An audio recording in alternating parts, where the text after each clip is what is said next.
ACCA can be pursued immediately after getting your schooling, but in all the other cases, you need to be at least a graduate first, and then only you can proceed with these kind of professional degree courses.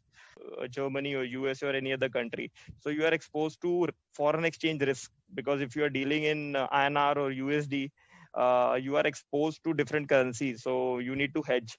So there are a lot of hedging tools available these days, basis which foreign exchange hedging is done and forward covers are taken. The gaming industry is becoming a lot popular. People are nowadays going for online classes, virtual visits, and online yogas have become very popular over. So yeah, so there is a lot changing over a period of time, which an eye needs to be keep upon.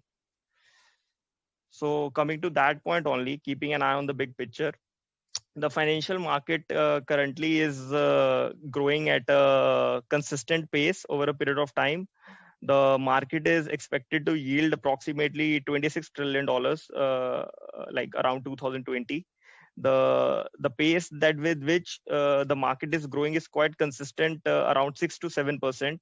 And the best part is Asia Pacific region, just financial sector globally currently.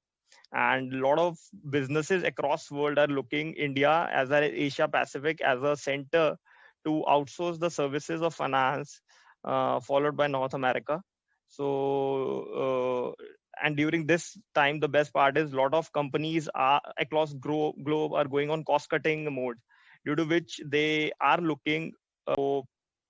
Every day you must be reading the news in the newspapers that Reliance acquired XYZ company, or some other company acquired that company. So a lot of opportunities are there in merger and acquisition over a period of time due to changing dynamic business world. Which also gives a risk to the cyber security. So with all things going on in automated mode, the risk to the financial data is very high, and protecting the financial data is the key objective of the businesses they would be investing at. So cloud-based and robo-advisory is being used a lot by the finance analysts to analyze the value of the asset, and how a particular asset needs to be valued and priced at. The next is RegTech. The RegTech is a kind of a scenario where regulators and the finance people in government authorities are using big data and machine learning techniques to monitor the transactions, and there is no leakage in the tax and compliances.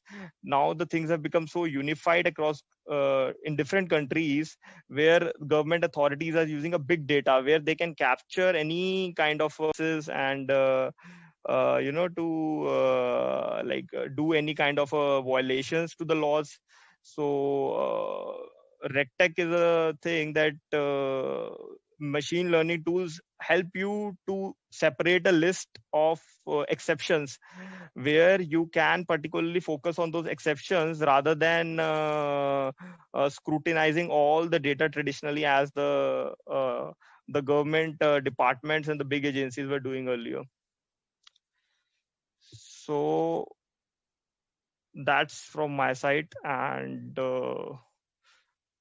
any questions from anyone? In the educational domain, and is approved by AICTE, Ministry of HRD, Government of India. It is affiliated to Guru Gobind Singh Indraprastha University and falls under the umbrella of Delhi Sikh Gurdwara Management Committee. We are an A-grade institute by Delhi government. GNIM is ISO 9001-2015 certified, meeting the quality standards. The institute has a well-equipped and state-of-the-art infrastructure. The campus is a perfect academic abode with technologically supported air-conditioned classrooms with projectors, including the prerequisite auxiliary paraphernalia like 3 technologically upgraded computer labs and a rich library. GNIM also has a massive auditorium and facilities